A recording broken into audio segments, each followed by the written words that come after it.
avoir dans la maison du Seigneur ce matin. Et notre Seigneur a besoin d'être remercié, d'être loué, d'être adoré pour tout ce qu'il a fait pour chacun de nous durant la semaine.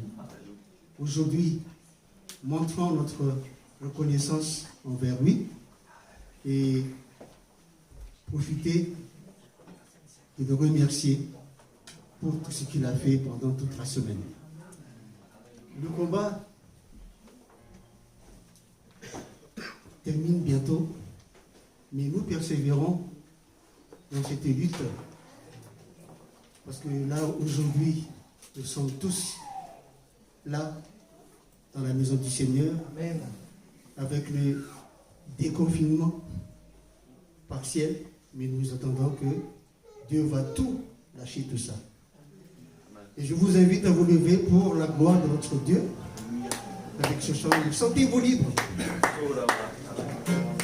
Manifeste votre joie.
Juillet, et puis mon sillon, le salut.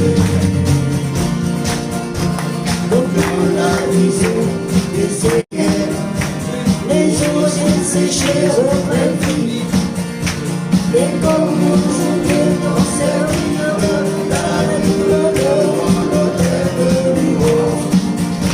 Voici le donneur de la récolte, les jours sont blancs pour la moisson. Nous sommes oubliés de la vie du Seigneur, proclamons la parole de Dieu. Voici il vient, nous sommes la trompette, sur vos champs réveillés, il y a comme le soleil, lève ta voix, c'est le rêve du jubilé, et que nous mentions qu'elle voici il vient, nous sommes la trompette, sur vos champs réveillés, il y a comme le soleil, lève ta voix, c'est le rêve du jubilé, et que nous mentions qu'elle salue. Alléluia. Lève ta voix, c'est l'année du jubilé. Et du mon sillon vient de salut. Alléluia. Alléluia.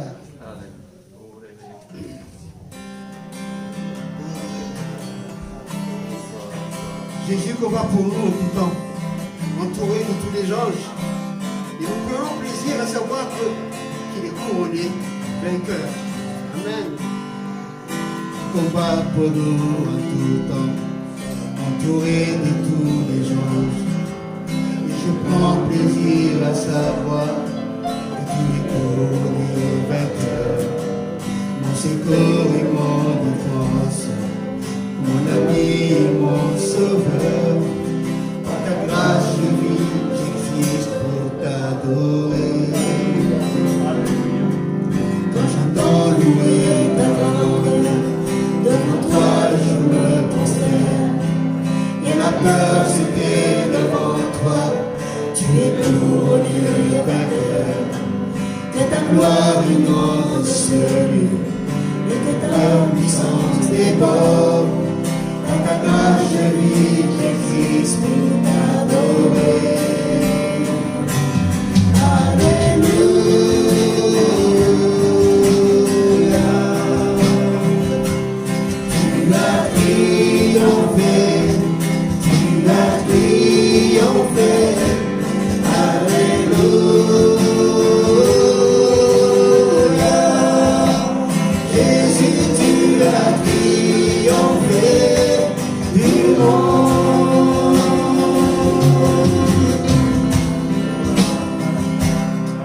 Sans relâche tu interceptes, les perdus sont retrouvés. Tu ne seras jamais vaincu, car tu es couronné vainqueur.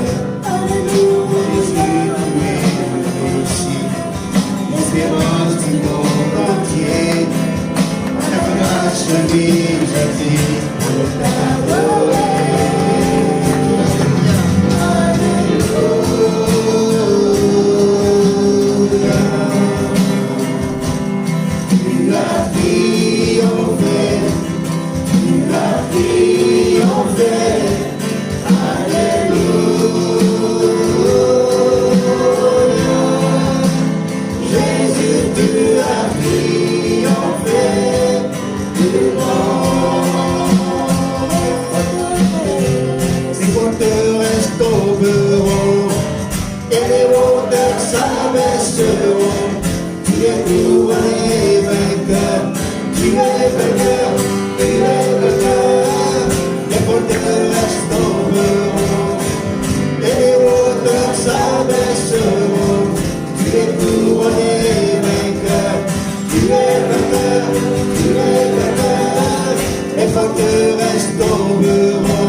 La mort n'a pu te retenir, tu es couronné vainqueur.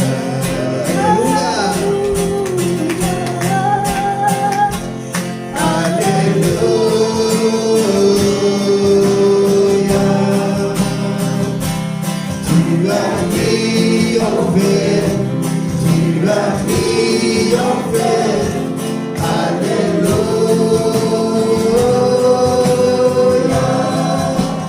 Jésus, tu as triomphé du monde.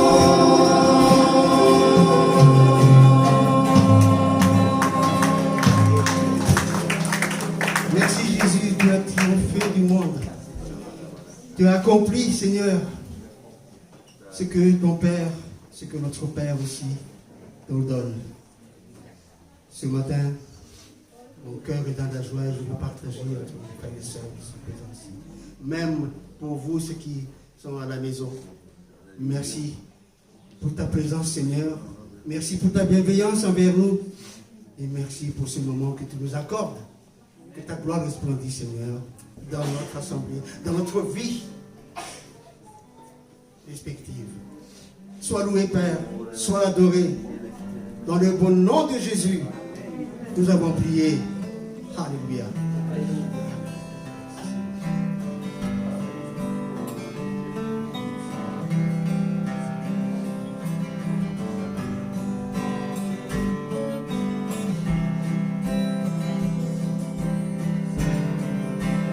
Vie abondante, Dieu créateur, la terre entière,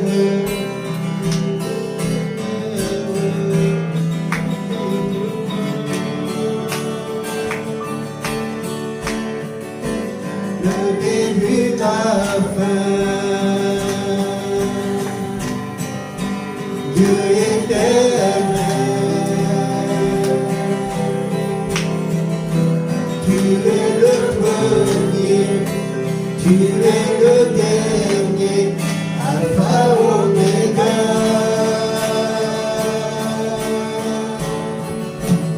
Il n'a pas d'autre Dieu, il n'est pas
Dieu éternel.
Alléluia. Merci Seigneur.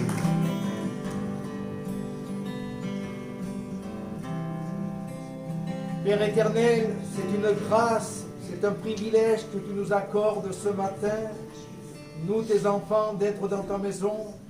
Quand on voit que dans ce monde, Seigneur mon Dieu, il y a de la persécution partout, parce que des gens veulent te louer, veulent te célébrer. Mais nous, ce matin, tu nous fais la grâce de nous donner la santé, de nous donner toutes choses, un déplacement pour que nous puissions être là ce matin, afin de pouvoir adorer notre Dieu, celui qui nous a sauvés sur le bois de la croix. Seigneur, sois béni ce matin, sois élevé. Et merci pour ce privilège que tu m'accordes chaque jour, de pouvoir m'adresser à toi. Parce que Seigneur mon Dieu, tu es mon Dieu et tu réponds à mes prières, tu réponds à mes besoins, tu réponds à nos besoins. Alors sois élevé ce matin, Père, par le beau nom de Jésus-Christ, ton Fils, mon Seigneur et Sauveur. Amen.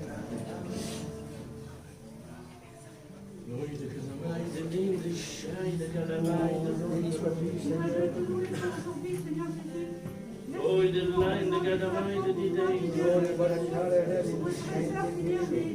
Seigneur, je veux te louer, t'adorer. Chaque jour que je te connecte, de plus en plus, c'est ce que tu connais, Seigneur Jésus. Tu interviens dans les problèmes, mais dans les moments, Seigneur, prête-moi à valider frères et sœurs, Seigneur, et puis, Seigneur, je te remercie pour tout, Seigneur. Amen. Alléluia. Seigneur, merci pour ces moments que nous passons en prison. Nous passons des moments chez la noblesse. Oh, il est là, il est là, il est là. Oh, il est là, il est là. Matin, Seigneur, je veux t'apporter ma louange, je veux t'apporter mon adoration, je veux t'apporter ma reconnaissance. Merci pour ce que tu es pour moi, Seigneur mon Dieu. Merci pour la louange de mon cœur. Oh, il est là, il est là, il est là. Oh, il est là, il est là, il est là. Oh, il est là.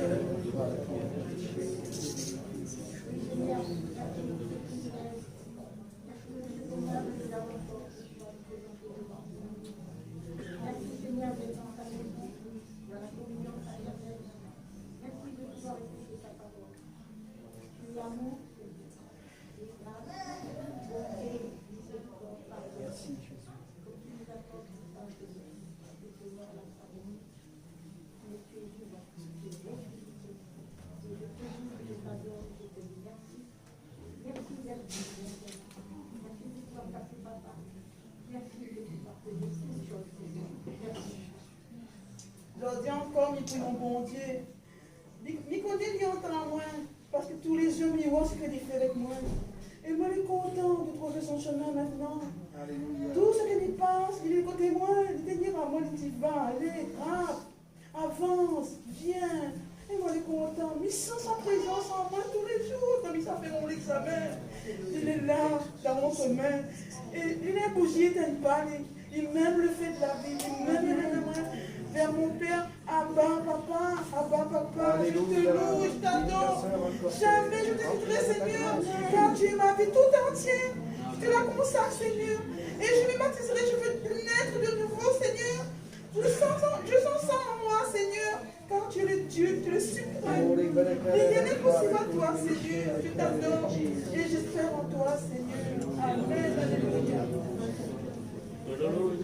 Seigneur, je te bénis pour ton intervention, Dieu, pour ta bien-aimée, Seigneur, pour celle que tu as sauvée, Seigneur, et qui reconnaît tes œuvres. Le désir de rentrer dans ta parole et d'obéir, gloire à toi, Père éternel. Ta parole.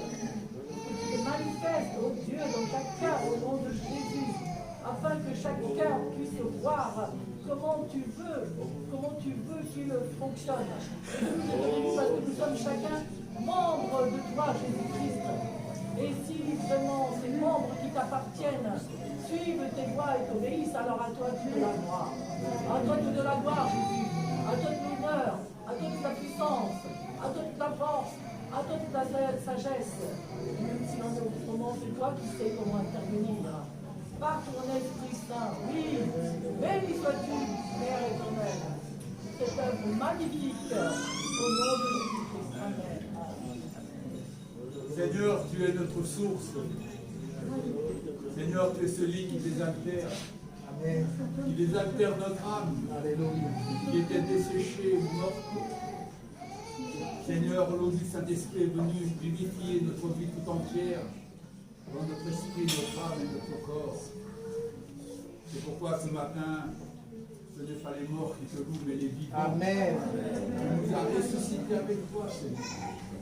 Ce matin, nous sommes dans la joie de ta présence. Et par le Saint-Esprit unique, nous voulons célébrer ton nom et ta victoire. Seigneur, tu es, tu étais et tu viens. Alors merci Seigneur pour cette alliance par laquelle nous sommes entrés.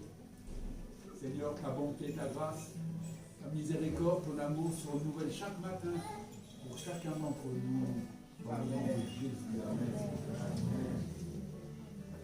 Père de gloire, Père éternel, nous te bénissons pour ce matin, de nous accorder cette grâce dans ta présence, ô éternel.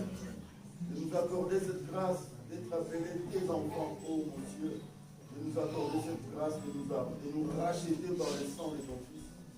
Pour cela, nous voulons te bénir, te louer, Seigneur, t'exalter, ô mon Dieu, te magnifier car tu es le Tout-Puissant. Tu es au-dessus de tout. Tu es le souverain, tu es le créateur, tu es le roi de toute la terre, Seigneur. Tu es le roi des rois. Sois loué, éternel. Sois loué, le Dieu de paix, le Dieu de délivrance, le Dieu de guérison, le Dieu de la restauration, le Dieu de la consolation. Sois magnifié, éternel. Père, merci parce que tu nous aimes, Seigneur. Alléluia.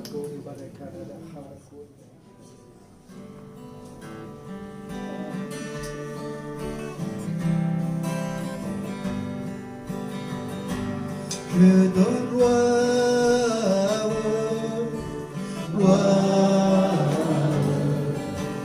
gloire à Dieu. Je donne gloire, gloire, gloire à Dieu. Je donne gloire.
Nous sommes heureux de nous rencontrer, de nous retrouver dans la maison de Dieu, surtout dans sa présence.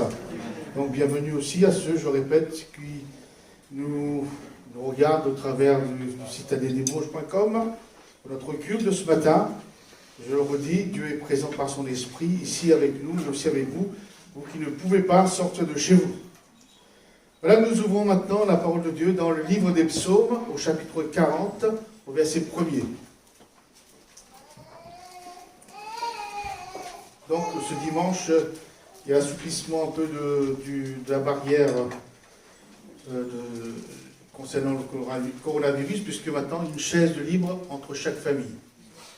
Et à partir du début janvier, du 30 juin exactement, on revient avec la jauge à 100% comme avant, c'est-à-dire chacun peut se mettre à côté de l'un de l'autre. Juillet, pas janvier. Oui, juillet.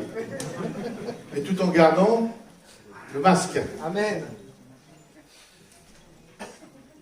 Donc, psaume 40, verset 1er. Au chef des chantres de David, psaume. J'avais mis en l'Éternel mon espérance, et il s'est incliné vers moi. Il a écouté mes cris. Il m'a retiré de la fosse de destruction, du fond de la boue. Et il a dressé mes pieds sur le roc, il a affermi mes pas. Il a mis dans ma bouche un cantique nouveau, une louange à notre Dieu. Beaucoup l'ont vu et ont eu de la crainte, et ils se sont confiés en l'Éternel. Heureux l'homme qui place en l'Éternel sa confiance et qui ne se tourne pas vers les hautains et les menteurs. Tu as multiplié, Éternel mon Dieu, tes merveilles et tes desseins en notre faveur. Nul n'est comparable à toi. Je voudrais les publier et les proclamer. Mais leur nombre est trop grand pour que je les raconte. Tu ne désires ni sacrifice ni offrande. Tu m'as ouvert les oreilles. Tu ne demandes ni holocauste ni victime expiatoire. Alors je dis, voici je viens avec le rouleau du livre écrit pour moi. Je veux faire ta volonté, mon Dieu, et ta loi est au fond de mon cœur. J'annonce la justice dans la grande assemblée. Voici, je ne ferme pas mes lèvres, Éternel, tu le sais. Je ne retiens pas dans mon cœur ta justice. Je publie ta vérité et ton salut.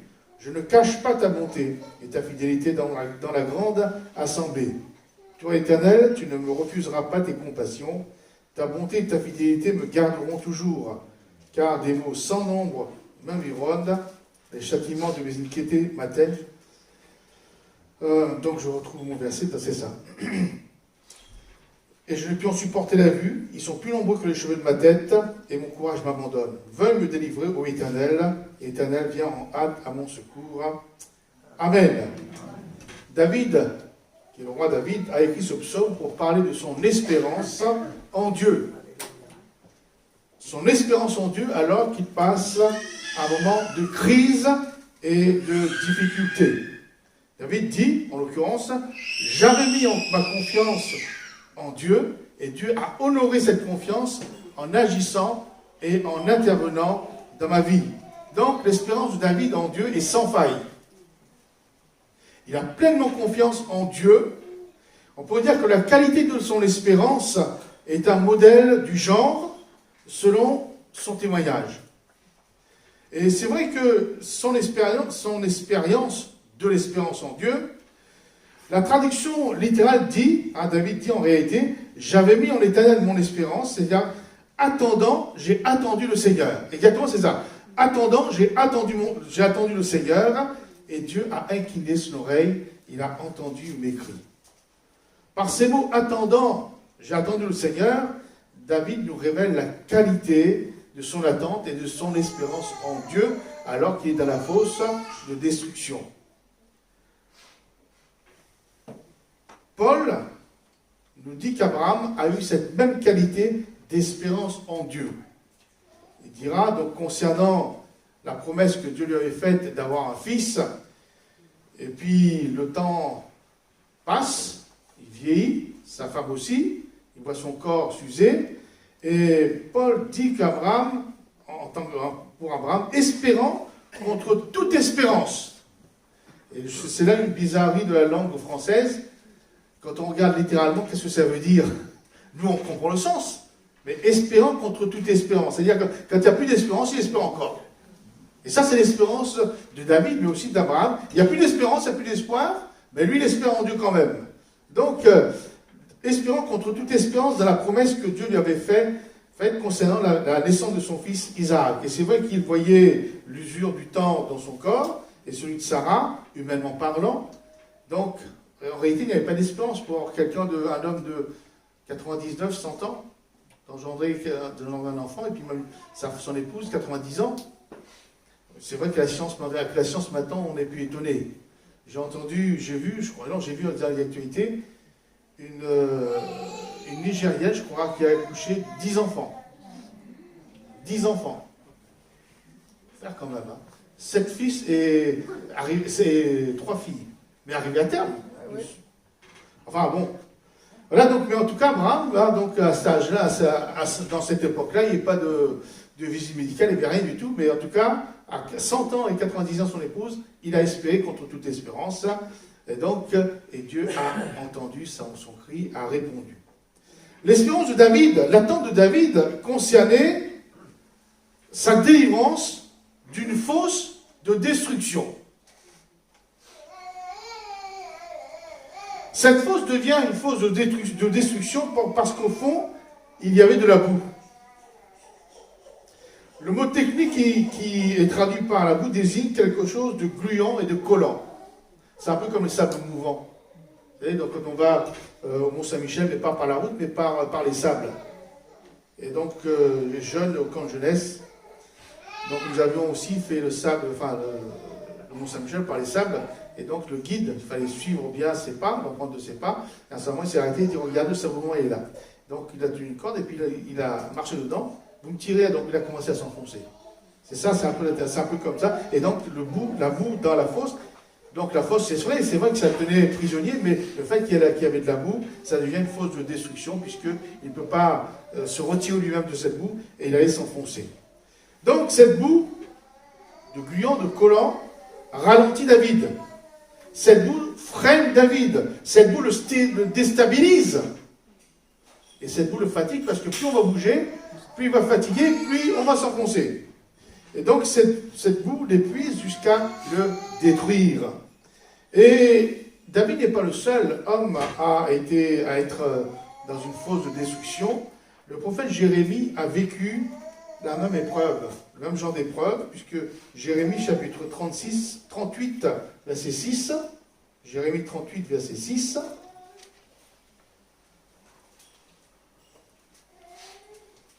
alors, donc les ennemis prirent Jérémie et le jetèrent dans la citerne de Malkija, fils du roi, laquelle se trouvait dans la cour de la prison. Ils descendirent Jérémie avec des cordes, il n'y avait point d'eau dans la citerne, mais il y avait de la boue, et Jérémie s'enfonça dans la boue. On retrouve la même technique, hein. Donc cette fosse, ce trou était tapissé de boue, empêchant tout mouvement, et qui rend inutile toute action personnelle et humaine. Et c'est là que ce soit Jérémie ou David, va manifester son espérance en Dieu jusqu'à son intervention. Il faut le faire. Il n'y a plus d'issue, plus d'espoir. Ah, on est presque à la mort, mais ces hommes de Dieu ont mis leur espérance en Dieu malgré tout. Et je crois que Dieu est capable d'agir aussi dans nos vies ce matin. Mais est-ce que nous avons encore de l'espérance en Dieu? C'est ça la clé. Est-ce que j'espère encore en Dieu, ou j'espère contre toute espérance qu'il n'y a plus d'espoir? Est-ce que mon espérance en Dieu est de cette qualité? Jérémie est effectivement, le prophète Jérémie que nous venons de lire, était effectivement dans une citerne, dans une fosse, remplie de boue. Tandis que David, il image, a dit, hein, je suis comme dans une fosse de destruction, avec de la boue. C'est une image. David n'a pas été, à ce moment-là, dans une fosse réellement, mais c'est une image. Il parle de la fosse, de destruction tapissée de boue qui l'emprisonnait, mais il va donner des noms à cette fosse qui l'emprisonnait. Il va donner un nom, plusieurs noms, et donc au verset 13, il va nous détailler ce qui le retenait, c'était qui était pour lui comme une fosse de destruction avec de la boue. Verset 13, il dit, car des mots, M-A-U-X, sans nombre, m'environnent. David fait allusion au piège de l'ennemi, aux difficultés, aux épreuves, à la maladie, à la dépression. Et donc, quand il parle des mots sans nom, vous savez, lorsque nous passons dans une certaine situation où un problème est là, on n'a pas fini avec le problème, il y a un autre qui arrive. Et ça s'empile. Et surtout quand il y en a plusieurs à la fois. Et David dit, des mots sans nom m'environnent. Les difficultés, les soucis, les aléas de la vie, les vicissitudes de la vie, tout cela, quelquefois, ça nous anéantit, comme lorsque nous étions, comme si on était dans une fosse. Et là, même si on se débat pour essayer de s'en sortir, on s'enfonce de plus en plus.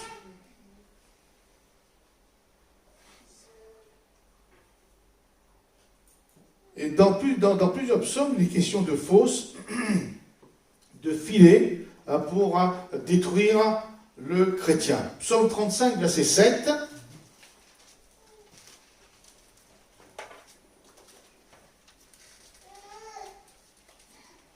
Car sans cause, ils m'ont tendu leur filet sur une fosse, sans cesse, sans cause, ils l'ont creusé pour m'ôter la vie.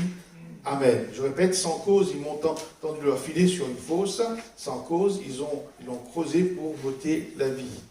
On va lire aussi le psaume 57, verset 7.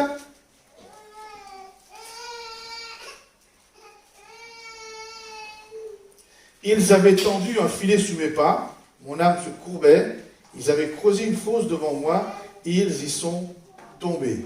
Donc, je reviens à David qui était prisonnier de cette situation, de cette fosse, de cette boue, des difficultés qu'il rencontre, et David a rencontré beaucoup de difficultés. Enfin, déjà, il y a Saül qui le coursait pour le tuer, et puis il y a eu, lorsqu'il était roi, pas mal d'ennemis, même ses propres fils ont voulu le tuer pour prendre la place de roi. Enfin bon, David a eu une vie de victoire, c'est sûr, mais pour avoir la victoire, il a fallu qu'il combatte. Donc David est prisonnier à ce moment-là de cette situation, de cette fosse, et il ne veut pas rester dans cette situation, c'est tout à fait normal. Donc il refuse ce genre de vie instable qui l'empêche d'être en bonne santé, si on peut dire, qui l'empêche de vivre normalement, et c'est tout à fait normal, mes frères et mes sœurs, de vouloir s'en sortir, de vouloir se sortir de cette fosse, des difficultés qui nous empêchent d'être épanouis. Alors, comme il ne peut se sortir seul, comme il ne peut se dégager lui-même, il met son espérance en Dieu, il crie à Dieu. Amen. Donc déjà, vous voyez cette première fosse de destruction dont parle David, ce sont des mots, des difficultés sans nombre qui l'atteignent, qui l'enfoncent, qui veulent le tuer.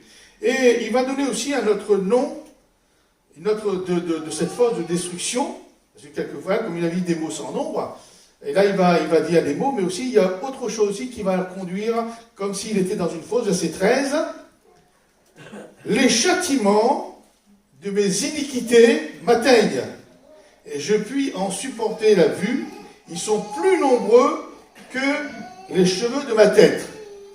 Donc il y a des difficultés d'ordre de la vie qu'on rencontre, mais il y a aussi des difficultés d'ordre spirituel. Il parle du châtiment de ses iniquités, il parle de ses péchés, et il dit que ses péchés sont plus nombreux que les cheveux de sa tête. Je ne sais pas, peut-être on doit avoir le nombre de cheveux qu'on doit avoir, une personne doit avoir. Enfin, je n'ai pas en tête, mais je crois que d'après les sondages, j'ai déjà vu ça quelque part. Mais n'empêche qu'ils sont heureux à moins d'être chauves. Alors, si on pouvait décider du nombre de ces péchés ou de ces difficultés par nombre de cheveux, autant être chauve. Chauve sans péché, sans difficulté. Mais là, c'est pas du tout. Donc, il dit, ils sont plus nombreux que les cheveux de ma tête. Et c'est vrai, mes frères et mes sœurs, si David fait allusion à ses fautes, à ses iniquités, à ses péchés, à ses addictions, à ses passions, à ses faiblesses, qui le tenaient prisonnier comme s'il était dans une fosse, avec de la boue qui l'empêche de s'en sortir, qui est parfait en ce monde? Et c'est vrai que la boue du péché entraîne ou conduit à la destruction, à la mort éternelle, tôt ou tard. Comme la boue, comme le sable mouvant ou comme la boue qui nous tient prisonniers, il y a tôt ou tard, on va finir par mourir d'épuisement. J'ai quelques fraisiers dans mon jardin, à la maison, donc tous les ans ça repousse, donc il y a des fraises. Et la première année, ce sont les oiseaux qui ont mangé toutes les fraises. Donc j'ai eu juste la peine de planter puis d'arroser. La deuxième année, j'ai dit donc, je vais acheter des filets. Et depuis, à chaque fois, tous les ans, je trouve des oiseaux en filet, enfin, dans les filets, empêtrés dedans. Alors donc, comme je suis compatissant, je les délivre et puis je les laisse partir. Mais après, ils ne viennent pas, ils ne viennent plus, hein, quand il y a, parce que ça, je ne sais pas s'ils se parlent, il y a le téléphone arabe avec les oiseaux, en tout cas, on n'en voit plus beaucoup après. Et donc, vous voyez, lorsqu'on est emprisonné dans ce filet, là, on ne peut pas s'en sortir, et plus on se débat, plus on est empêtré dedans. Et donc, David dit, mais je suis, donc il fait allusion à ses fautes, mais ils sont plus nombreux que le cheveu de ma tête, je ne peux pas supporter la vue, ça le dégoûte. Et malheureusement, mes frères et mes sœurs, David n'est pas le seul homme. Tous les hommes ont péché et sont privés de la gloire de Dieu. L'apôtre Paul dit, c'est pourquoi comme un seul homme a péché, comme par un seul homme, Adam et Ève, le péché est entré dans le monde, et par le péché la mort, et qu'ainsi la mort s'est étendue sur tous les hommes parce que tous ont péché. C'est héréditaire. On est avec. Sauf Jésus. Et David réalise, une fois de plus, son incapacité à se dépêtrer d'un seul péché déjà. Et donc de ses chaînes, il reconnaît sa culpabilité devant Dieu. Et là encore, c'est formidable, il place sa confiance en Dieu. D'ailleurs, c'est le seul moyen de résoudre son problème de conscience. Qui peut résoudre le problème de la conscience?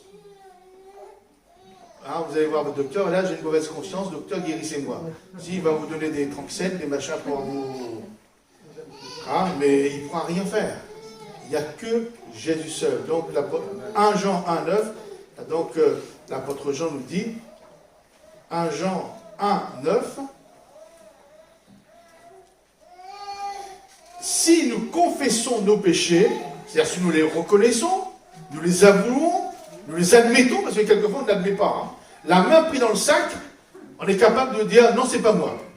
Ça, c'est le cœur de l'homme. Mais là, si on confesse tout simplement, on reconnaît, eh bien, on parle de Jésus. Jésus est fidèle et juste pour nous les pardonner et pour nous purifier de toute iniquité. Amen. À l'époque, quand j'étais plus jeune, on faisait les leçons de morale. Et donc, un jour, je ne sais pas sur quelle leçon de morale, elle dit faute avouée, non, comment? Faute avouée, à moitié pardonnée. Alors, moi, fort de cela, on n'était pas chrétien à l'époque, donc je ne sais pas ce que j'avais fait comme bêtise, donc j'avoue à mes parents. Il dit, ah bon, tu oses nous avouer? J'ai eu plus de fessées que si j'avais rien dit. Je dis, maintenant c'est fini. Elle dit, tu oses me dire ce que tu as fait, tu as volé? Je me souviens de ce que j'ai fait. Ah ben j'ai eu double. Alors maintenant, après j'ai dit, non, maintenant je dis rien. Mais avec le Seigneur, c'est pas pareil. Alors, le Seigneur, si nous confessons, il est juste et fidèle pour nous les pardonner. Parce que mes parents disent, là, c'est comme une fronde contre nous. Tu nous dis.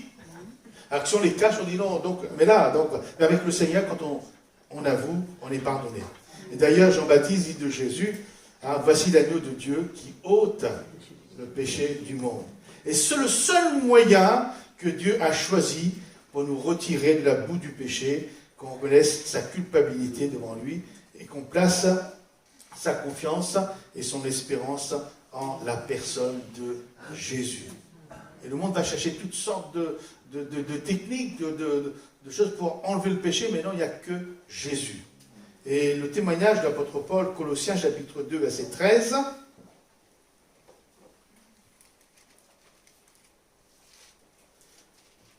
Vous qui étiez morts par vos offenses, c'est par vos péchés, et par l'incirconcision de votre chair, il vous a rendus à la vie avec lui, en nous faisant grâce pour toutes nos offenses, tous nos péchés. Il a effacé l'acte dont les ordonnances nous condamnaient, qui subsistaient contre nous. Il l'a détruit en le clouant à la croix. Il a dépouillé les dominations et les autorités et les a livrées publiquement en spectacle, en triomphant d'elles par la croix. Amen. Donc David a placé son espérance en Dieu et Dieu va l'extirper de cette boue du péché et le délivrer de la destruction, de la mort qui allait l'atteindre. Pour Jonas, la fosse, hein, je parle du prophète Jonas, celui qui a été avalé par la baleine, parce que je ne sais pas si vous avez entendu les actualités, là, un homme en américain, pendant 40 secondes, il a été avalé par mégarde, par une baleine. Mais heureusement qu'il avait son équipement de plongée, il a pu respirer quand même. Mais moi je crois ce que la parole de Dieu dit, il dit que Jonas a été avalé par un gros poisson, je ne sais pas lequel, pendant 3 jours et 3 nuits. Et il est resté vivant quand même. Et de même, comme cet américain était vomi, eh bien, le gros poisson a vomi Jonas à nouveau quand Jonas a prié. Enfin bon, voilà. Et donc, pour Jonas, la fosse de destruction avait été la conséquence de son choix de vie. C'est-à-dire abandonner Dieu et vivre comme il le voulait. Ça, c'est notre choix. C'est le choix de tous les hommes, même des chrétiens. Quelqu'un vous choisit, Dieu dit, fais comme ceci, ou bien c'est ça, c'est ta direction, puis nous on choisit de faire autrement. Dieu ne sera pas là pour nous lier, nous empêcher, il nous laisse libres, nous sommes libres. Mais après, il faut assumer, nous assumons après les conséquences de ce choix. Comme Jonas, Dieu lui avait dit d'aller à Ninive pour proclamer la bonne nouvelle du salut aux Ninivites. Et puis, comme Jonas est un prophète de Dieu, il est très chauvin, il voulait que ce soit seulement les Juifs qui aient le vrai salut, il a dit, moi je n'y veux pas. Et il a fait le contraire. Mais Dieu l'attendait. Donc il y a eu la tempête, hein, les marins vont s'inquiéter, ils vont dire, mais normalement, dans cette saison, il n'y a pas de tempête. Ah, ils savaient quand il fallait naviguer, même s'il n'y avait pas de GPS, il n'y avait pas de service météo, mais les marins savaient à telle période, il y a des cyclones, telle période, il y a des dates, donc il ne faut pas. Donc ils étaient sur la tête, ils disent, mais normalement, il n'y a pas de tempête, il y a quelque chose qui ne va pas. Et donc ils ont prié leur Dieu, donc ils ont tiré au sort pour savoir qui amenait le malheur, la tempête. Et le sang est tombé sur Jonas. Et comme Jonas avait dit qu'il fuyait son Dieu, donc tout de suite on a trouvé le coupable. Et donc on a jeté Jonas dans la mer, et on va lire Jonas chapitre 2, verset 1er.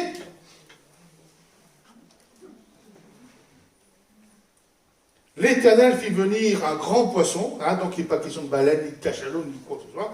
Nous on prend comme c'est, un grand poisson. C'est comme dans le jardin d'Éden, on a mangé le fruit défendu. Est-ce que ce soit une pomme, une orange, une banane, on n'en sait rien. C'est un fruit, point.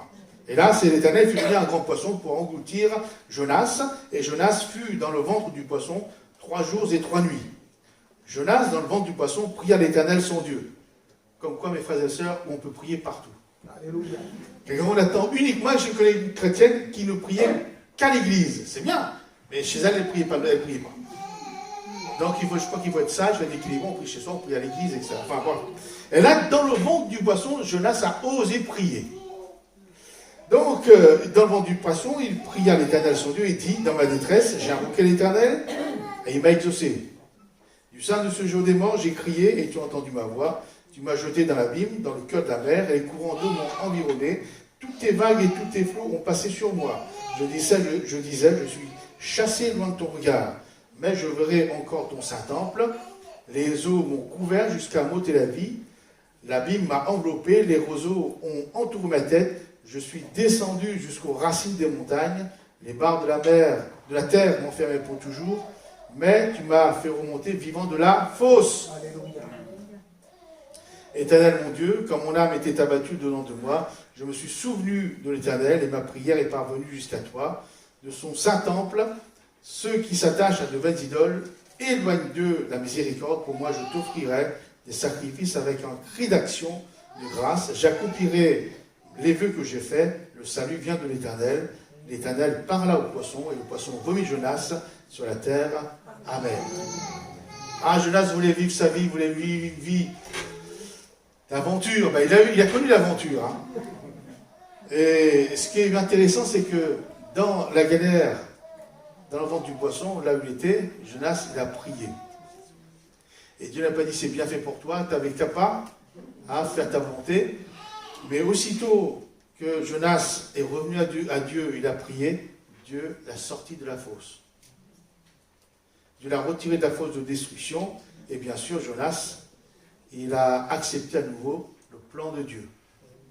Mais moi, j'aime bien, parce que ça me fait rire, parce que on voit vraiment le cœur de l'homme. Hein. Alors donc Jonas, Dieu le sort devant du poisson. Effectivement, bon, il va faire, bon gré mal gré, il va prêcher le salut aux Ninivites, contre toute attente. Tout le monde va se convertir. Ah, j'aimerais bien, hein. Tout le monde, toute la ville de Ninive, petits et grands, je dirais même passer des animaux aussi, ils sont tous convertis. Et Jonas, au lieu de dire, c'est formidable, il n'était pas content. Il n'était pas content. Il dit, Seigneur, mais tu vois, je savais que là, il n'était pas content. Et puis après, il plante un ricin pour Aglon parce qu'il faisait une chaleur. Il est content, le ricin meurt. Il n'est pas content. Enfin bref, il dit, Seigneur, je suis toujours mécontent et il restera mécontent. Vous voyez, mais Dieu fait grâce. Vous voyez, donc ça, c'est le caractère de l'homme, de la femme. Jamais content. Et malheureusement, comme une fois dans notre vie chrétienne, on n'est jamais content de Dieu. Jamais content de l'église, du pasteur, des frères, des anciens, de machin. Et puis pourquoi on fait à la réunion, et puis pourquoi on ne fait pas plus, et puis pourquoi on ne fait pas moins. Et puis, on a toujours, mais Dieu est un Dieu de grâce, mes frères et mes sœurs. Mais n'allons pas trop loin hein. Quelquefois, ça se retourne contre nous. Donc, vous voyez, donc Jonas, pareil, hein. Donc, c'est parce qu'il voulait vivre sa vie, il a quitté Dieu, mais voilà. Revenons à David. David, englué dans la fosse de destruction, que ce soit par les difficultés de la vie, que ce soit par ses péchés, met son espérance en Dieu. Et dès qu'il met son espérance en Dieu, les choses vont tout de suite bouger. Mais frères et sœurs, c'est pour ça que je vous pose la question. Il faut se poser la question, quelle est la qualité de mon espérance en Dieu? Est-ce que je suis au point comme Abraham, espérant contre toute espérance? Quand tout ne va pas bien, tout va mal, quand nous sommes vraiment dans le fond de la fosse, quand il n'y a pas de solution, eh bien on garde son espérance en Dieu. Et je crois que là, Dieu voit ça, va se manifester. D'ailleurs, Dieu va se manifester. Et j'aime bien, David dit, Dieu s'est incliné vers lui. Moi j'aime bien ça. Vous savez, quand quelqu'un s'incline pour écouter, ça veut dire que les cris sont plus forts. Si on est épuisé, à peine si on peut dire quelques mots, eh bien, j'ai l'impression que les cris et les plaintes de David étaient si faibles que Dieu s'est incliné afin de mieux écouter, de mieux entendre. Et de prendre ces cris en considération. Là encore, je vous c'est un encouragement pour nous, parce que lorsque nous n'avons plus la force de crier, de pleurer, alors Dieu s'incline pour entendre nos faibles gémissements. C'est pas formidable? L'amour de Dieu, quand même, il s'est incliné vers moi pour écouter mes cris. Enfin, ma soeur, peut-être que tes cris, hein, j'ai entendu la prophétie, et c'est vrai, on passe en des épreuves, mais sache que même si tes cris ne sont plus aussi forts qu'avant, Dieu s'incline pour t'écouter. Amen. Merci Seigneur. David dit, donc il a mis son espérance en Dieu, et Dieu l'a retiré de la fosse de destruction du fond de la boue, c'est bien. Quelquefois, le secours des hommes, je t'enlève, mais tout juste, hein, et puis tu te débrouilles. Hein. Mais non, David dit, Dieu m'a retiré de la fosse de destruction de la boue, du fond de la boue, et il a mis mes pieds sur le roc. C'est un nouveau départ, ça. Oui, mais puis sur le roc, c'est-à-dire quelque chose de stable, de solide. Le rocher nous parle de stabilité, de longévité, de sûreté. Retire de la roue, et même pas sur la terre même ou quoi que ce soit, sur du roc, sur quelque chose de solide. Et vous savez que le roc, le rocher, c'est l'image de Jésus. C'est l'image de Jésus. C'est-à-dire que sur lui, nous ne nous enfoncerons plus jamais. Et c'est formidable ce rocher. Hein, donc Dieu nous met sur rocher, sur Jésus. Et donc, Jésus est le rocher qui nous suit tous les jours. 1 Corinthiens 10, 4. 1 Corinthiens, chapitre 10, verset 4. Donc, l'apôtre Paul donne l'image du peuple d'Israël, en disant Dieu a agi comme ça pour le peuple d'Israël, et aussi pour nous.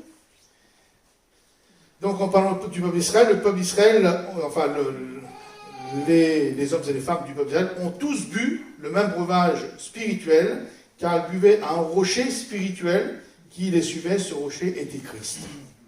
Et aujourd'hui encore, Jésus nous dit, je suis avec vous tous les jours, jusqu'à la fin du monde.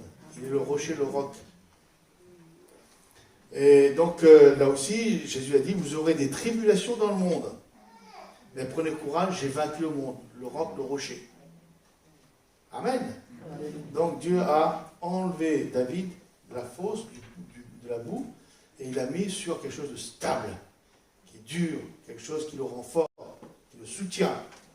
Et il ajoute que Dieu a mis dans sa bouche de David, la bouche de David, un cantique nouveau. N'oublions pas que David se trouvait dans l'impasse la plus totale de sa vie. Il était au fond du gouffre, il touchait le fond, et c'était des gémissements et des cris, des plaintes, des pleurs. En plaçant en Dieu son espérance, sa vie bascule de la détresse à la joie, et il dit que maintenant c'est un cantique nouveau, une louange. Dieu a changé l'intérieur de son cœur. Et c'est une chose que les hommes sont incapables de faire. Ça, parce que c'est que Dieu qui puisse faire, qui peut faire ce miracle en nous. Changer notre manière de voir. Quelquefois, on voit tout, même si c'est bien, mais on voit tout en noir. Et là, Dieu a mis dans la bouche de David un cantique nouveau, quelque chose de nouveau, une nouvelle dimension. Donc, vous savez, on connaît maintenant, comme on est comme des enfants gâtés, c'est jamais assez bon, c'est jamais assez trop, il y a toujours quelque chose à redire. Mais quand on a Dieu avec nos vies, dans nos vies, Seigneur, je te rends grâce. Je te bénis pour ce que tu as. C'est vrai que le travail n'est pas si bien, mais déjà j'ai un travail. Déjà j'ai un salaire. Seigneur, la maison que j'ai, c'est pas un palace.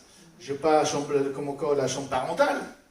Mais j'ai quand même une maison. Vous voyez, donc quand on dit au Seigneur merci, c'est ça, le Seigneur ajoute. Mais si nous sommes tout le temps en train de crier, en train de vouloir, c'est ça. Et donc David dit, il a mis dans ma bouche un cantique nouveau, quelque chose de nouveau, quelque chose de neuf.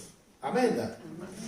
Donc, après avoir témoigné de ce que Dieu lui a accordé par grâce, David dit qu'en retour à cette grâce, à son amour, il veut honorer son Dieu et servir son Dieu.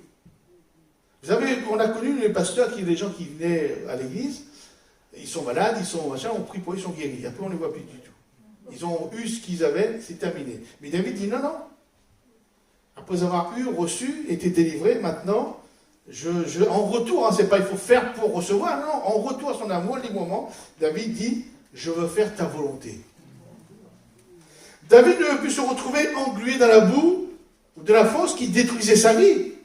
Alors nous ne savons pas s'il y a une relation entre ses péchés et des maux sans nombre. Quelquefois, on n'a pas besoin de pécher pour être dans les difficultés. Sinon, ça veut dire que tous les chrétiens dans les difficultés sont des grands pécheurs. C'est pas vrai. Mais je veux dire que David, ou alors on prend l'histoire de Jonas. Jonas a voulu faire sa propre volonté. Je suis certain qu'après avoir été retiré de la fosse de destruction de la mer, il a fait la volonté de Dieu parce qu'il est parti à Ninive quand même s'il n'était pas trop content, mais il l'a fait quand même. Et donc, David dit, lui, maintenant, je veux faire ta volonté. Je ne veux plus être englué dans la fosse qui détruit ma vie. Je veux être dans le plan de Dieu. Je veux, et nous savons par cœur que la volonté de Dieu est bonne, agréable et parfaite. Mais combien de fois nous avons dit, Seigneur, non, c'est vrai que ta volonté est bonne et agréable, mais la mienne est encore meilleure encore. On se connaît malheureusement, et puis quand on voit les conséquences après, c'est pas terrible. C'est pas terrible. Et c'est pour ça que je ne veux pas vous jeter la pierre, mais surtout, mes frères et mes sœurs, réalisons que lorsque nous voulons faire notre volonté, un peu comme le fils prodigue, il était bien, mais il a voulu autre chose, il a voulu faire sa volonté, on a vu ce qui s'est passé après. Donc, je veux faire ta volonté. Et en réalité, David, lorsqu'il dit je veux faire ta volonté, il l'a fait. Parce que Dieu rend témoignage à la vie de David. Actes chapitre 13, verset 22. Actes chapitre 13, verset 22.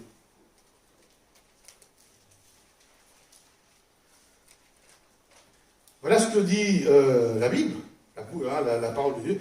J'ai trouvé David, fils d'Ésaïe, c'est Dieu qui dit, j'ai trouvé David, toujours ce David qui était dans la fosse de destruction à un moment donné, fils d'Ésaïe, homme selon mon cœur, qui accomplira quoi? Toutes mes volontés. Non pas une partie, mais toutes mes volontés.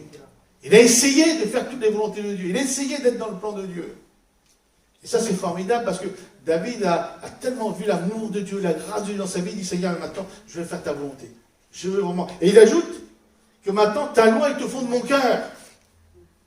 Ça veut dire que maintenant, il veut pratiquer la parole de Dieu. Non pas seulement il veut l'écouter, il veut la lire, mais il veut la pratiquer. Et c'est vraiment l'amour de Dieu, la présence de Dieu, dans un cœur qui amène ce cœur à prendre plaisir, à faire la volonté, à pratiquer la parole de Dieu. Vous savez, quand on comprend tout l'amour de Dieu pour nous, Seigneur, je ne peux pas m'empêcher, mais je te donne toute ma vie, c'est ça. Et Jésus dira, si quelqu'un m'aime, il gardera ma parole, parce qu'il est question de la parole là, il gardera ma parole et mon Père l'aimera, et nous viendrons à lui et nous ferons notre demeure chez lui. Voilà ce que dit David hein, en retour à l'amour, à la grâce de Dieu, au secours de Dieu. Et il ajoute encore, je publie ta vérité et ton salut, je ne cache pas ta bonté et ta fidélité dans la grande assemblée. Il témoigne. Il ne va pas garder la grâce de Dieu, le secours de Dieu pour lui. Il va dire, je publie ta vérité et ton salut. Je ne cache pas ta bonté et ta fidélité dans la grande assemblée, que ce soit dans l'église ou ailleurs. C'est la conséquence de l'espérance qu'il avait mis en Dieu, mes frères et mes sœurs. Maintenant, c'est le témoignage personnel. David devient un témoin authentique donc, de Dieu sur la terre. Il participe à l'œuvre de Dieu en annonçant la bonne nouvelle du salut, tout simplement. Et vous voyez le fait d'avoir de l'espérance en Dieu. Et je reviens, quelle est la qualité de notre espérance en Dieu? Et tellement il ne peut pas, David dit, je ne peux pas m'empêcher de parler de Dieu, de raconter ses bienfaits, parce que j'ai vu agir dans ma vie. C'est vrai que si Dieu n'agit pas de notre vie, on ne peut pas dire, on ne peut pas raconter, on ne peut pas dire, mais là il a expérimenté. Et c'est quelque chose de naturel, de spontané, parce que Dieu était dans son cœur, dans son âme. Amen. Donc il y a le témoignage de la vie, après il y a le témoignage, là c'est le témoignage direct, il y a, donc je publie, je dis. Après il y a le témoignage indirect pour les plus timides. David dit, beaucoup ont vu et ont eu de la crainte et ils se sont confiés en l'Éternel. La transformation de David, de la vie de David, transformation extérieure, c'est-à-dire Dieu a enlevé ses difficultés, mais la transformation intérieure, ses péchés, ses addictions. Et donc la transformation de David est visible à l'extérieur par les autres. Et personne ne peut nier le changement lorsqu'il y a changement. Le changement de comportement, le changement d'attitude.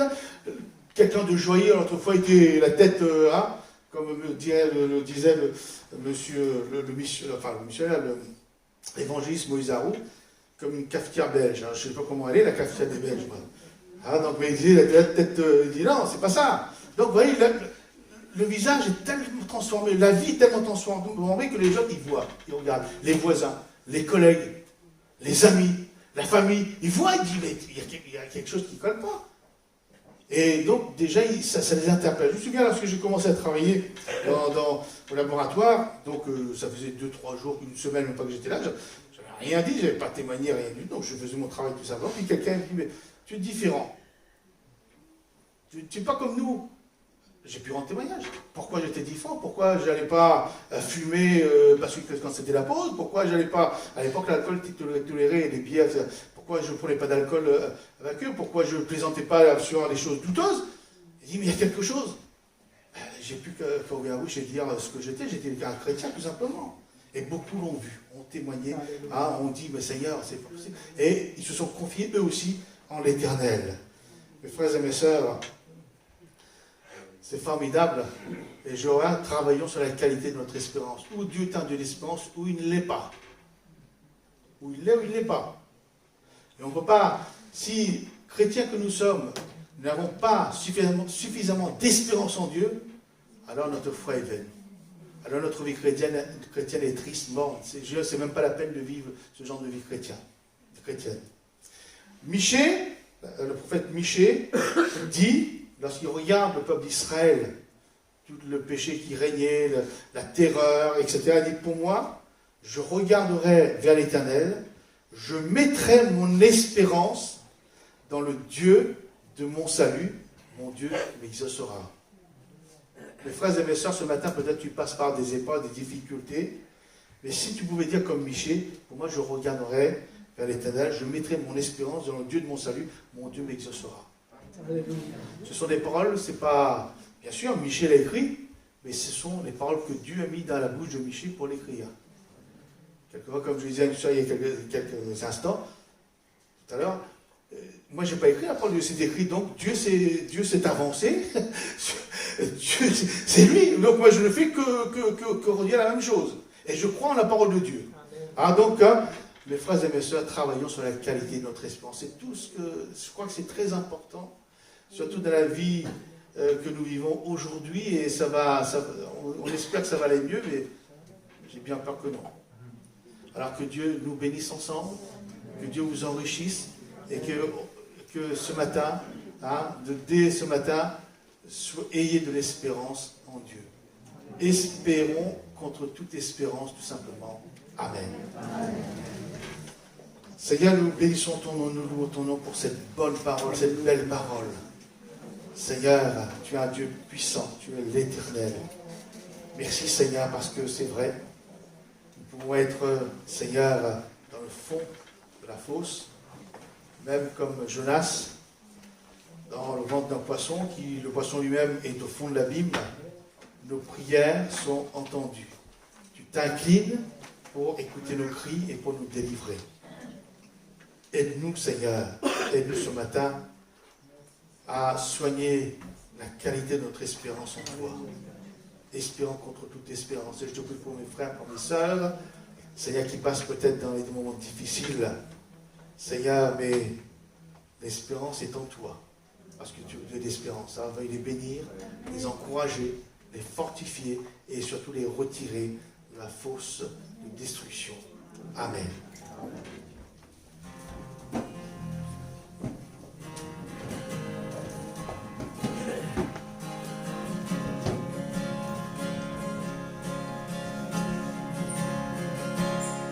Il est ailleurs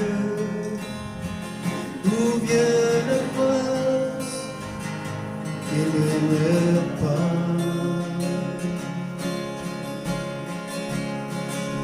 Il est ailleurs où est l'abond, lâché profond,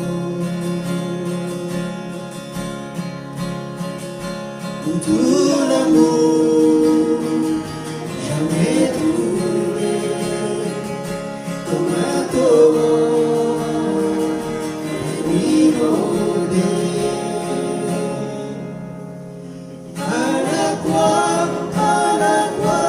je te livre ma vie, je suis ébloui par ta majesté, l'amour déversé, lave mon péché, à toi tout revient, tu m'as tout donné, Jésus.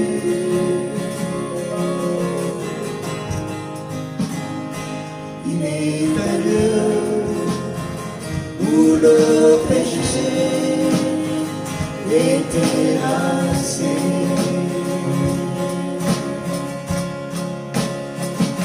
Là où mon cœur est pardonné et demeure en paix.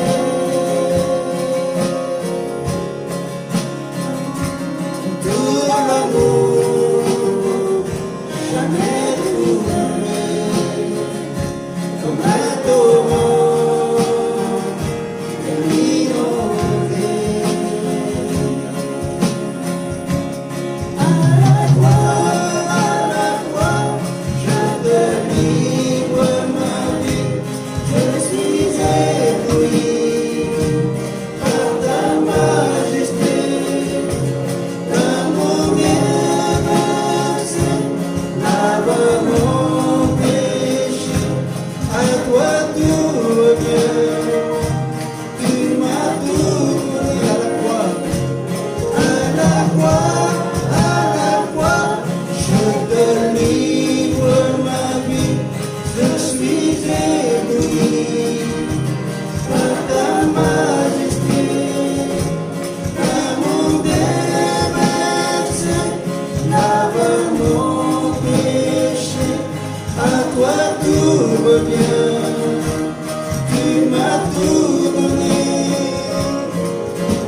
Là est mon espoir, là devant la croix, là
cœur et ma prière à Dieu pour Israël, c'est qu'ils soient sauvés.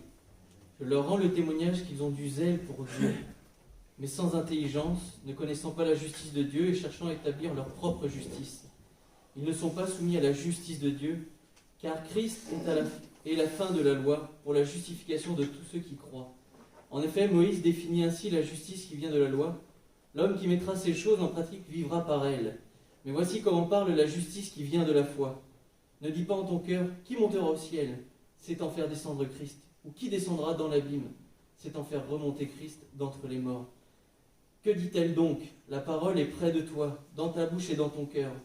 Or, c'est la parole de la foi que nous prêchons. Si tu confesses de ta bouche le Seigneur Jésus et si tu crois dans ton cœur que Dieu l'a ressuscité des morts, tu seras sauvé. Car c'est en croyant du cœur qu'on parvient à la justice et c'est en confessant de la bouche qu'on parvient au salut, selon ce que dit l'Écriture. Quiconque croit en lui ne sera point confus. Amen. Amen. Notre frère Lénie demande au Seigneur de bénir les éléments de la scène et de purifier nos cœurs ce matin. Oui, Seigneur Jésus-Christ, c'est toi qui as donné ta vie pour le monde entier, pour nous-mêmes, pour nous-mêmes.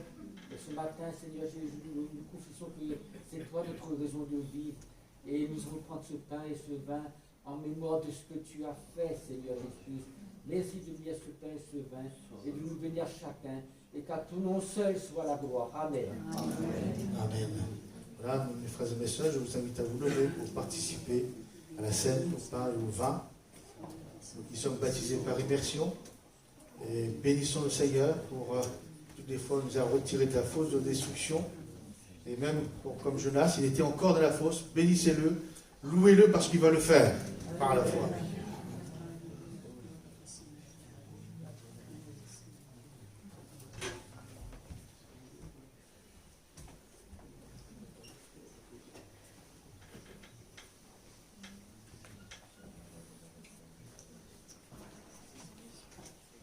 Merci Père, nous n'avons pas tous les mots pour ce jour que nous avons. Nous aimons Père, une fois merci pour tout ce que tu nous donnes, Seigneur.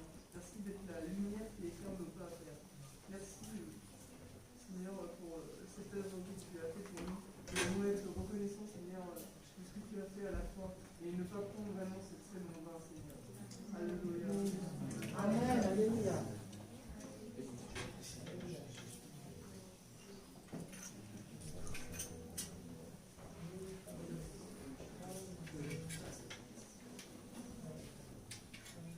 Papa, Seigneur Jésus, papa, je t'aime plus que tout, papa. Je t'aime, c'est mon papa. Pour moi, c'est ma vie, Seigneur Jésus. Amen. Amen, Seigneur Jésus. Seigneur mon Dieu, je veux te louer ce matin parce que, encore une fois, tu m'as ouvert la porte de ta maison, Seigneur. Tu me permets de m'approcher de toi parmi mes frères et sœurs.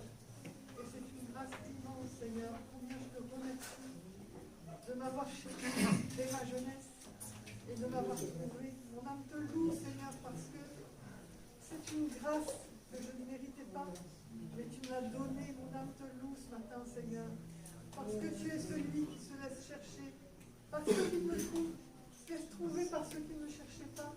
Comme ton cœur est bon, comme tu es bon pour nous dans nos vies, tu nous conduis, Seigneur, tu nous conduis, malgré, Seigneur, nos manquements, malgré nos incompréhensions, tu nous conduis d'une main sûre. Et je veux te louer ce matin, parce que tu nous relèves quand nous tombons, parce que tu nous encourages. Merci, Seigneur, mon Dieu. Amen. Amen, Seigneur Jésus. À toi la gloire, l'honneur, la louange, la toute puissance. Merci Seigneur pour ta présence, pour ton esprit. Merci pour ce tout accompli.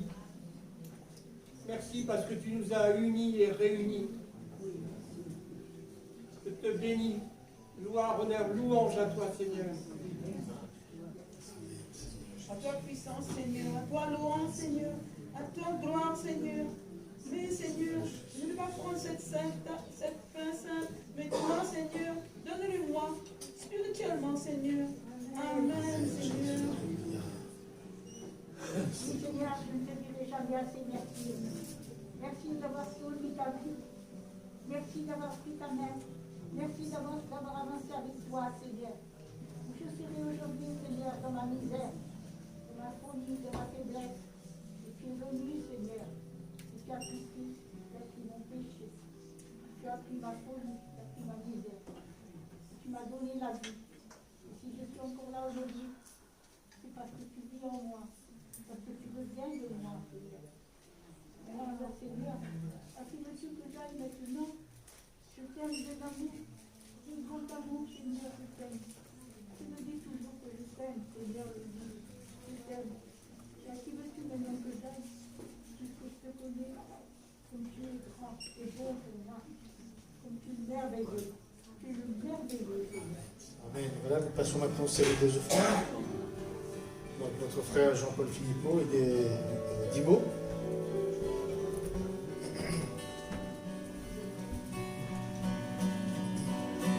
Mon cœur t'appartient et je cherche le tien. En ma vie, Seigneur, conduis mes pas.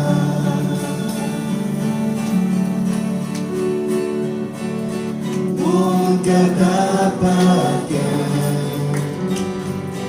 et je cherche le tien. Que je sois pour toi un sacrifice. Mon cœur t'appartient. Mon cœur t'appartient.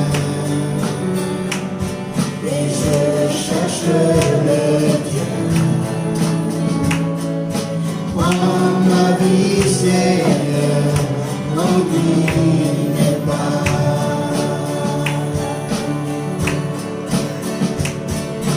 Mon cœur t'appartient et je cherche le tien. Que je sois pour toi un sacrifice.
Donc lundi, aux transmissions du culte de Thiers à 19h.